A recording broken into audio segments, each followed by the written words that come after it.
एक रात 3 बजे मेरे बेडरूम की खिड़की, जो दूसरी मंजिल पर है, के बाहर चमकती रोशनी और धूप की तेज गंध थी। मैं बाहर आ गया था और मैंने अपनी माँ को जगाया, जो अब तक की सबसे शक्की शख्स है, और उनसे खिड़की बंद करने को कहा। और मुझे ये भी याद आया कि यह खिड़की मैंने बंद भी की थी, लेकिन मैंने इस पर ध्यान नहीं दिया। पहले तो वह नींद में बड़बड़ाए और उसके बाद उसने फिर से खिड़की बंद कर दी।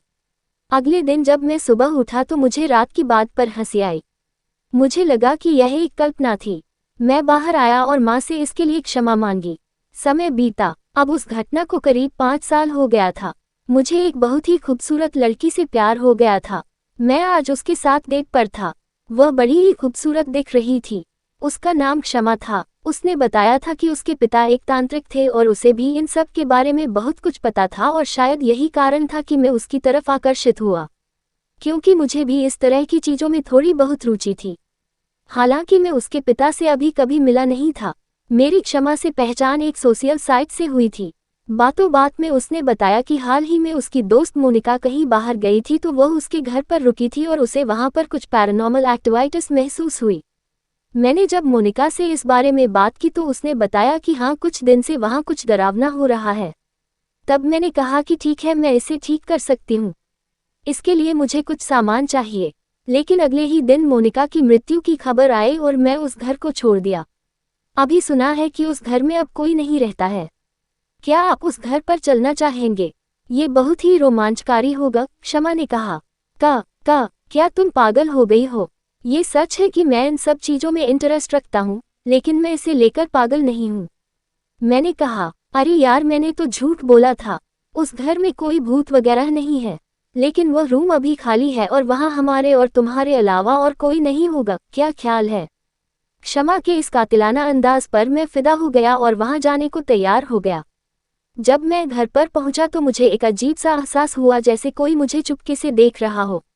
लेकिन मैंने इसे भ्रम समझा और अंदर गया। यार, यह रूम कितना मनहूस दिख रहा है। कितने दिनों से खाली है ये? मैंने क्षमा से पूछा। बस कुछ दिनों से ही, क्षमा ने छोटा उत्तर दिया। हम बेडरूम में आ गए थे। हमने वहाँ एक लंबा किस किया। तभी मुझे हाल में किसी के चलने की आवाज़ सुनाई दी। ये भ्रम नहीं हो सकता, जरूर यहाँ कुछ है, मैंने सोचा। मैं चुपचाप बेडरूम से बाहर आया और धीरे से हाल में झांका, लेकिन वहाँ कुछ भी नहीं दिखा। मैं गेस्ट रूम में भी देखा, लेकिन कोई नहीं था। मैं वापस लौट रहा था कि मुझे एक काला मानव शरीर वहाँ दिखाई दिया। वह एक परछाई थी भूत की। मैं तेजी से बेडरूम की तरफ भागा। मैं बहुत घबराया हुआ था। मैं जोर से चिल्लाना चाह रहा था, लेकिन मेरी आवाज़ नहीं निकल रही थी। मैंने देखा कि क्षमा वहाँ दिखाई नहीं दे रही थी। अब मुझे सारी बात समझ में आने लगी। मैं तेजी से भागना चाह रहा था। मैं जैसे ही दरवाजे की तरफ बढ़ा, वहाँ क्षमा खड़ी थी।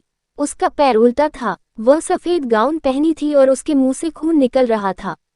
मैं बुरी तरह डर गया। मुझे लगा कि अब मैं नहीं बच सकता। मैंने यहाँ आकर यहाँ क्यों? मैंने इस लड़की के चक्कर में आकर ही बड़ी गलती कर दी। मैंने ये सोच रहा कि वह मेरे काफ़ी करीब आ गई।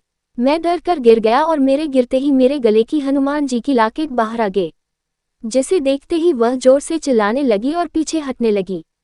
मैं हनुमान चालीसा पढ़ने लगा और हनुमान चालीसा पढ़ते हुए मैं उस घर से बाहर आया और गाड़ी में बैठकर तेजी से वहां से भाग निकला। मैंने सोचा, आज मुझे नया जन्म मिला है। मैंने अपना सोशल साइट्स का अकाउंट हमेशा के लिए बंद कर दिया।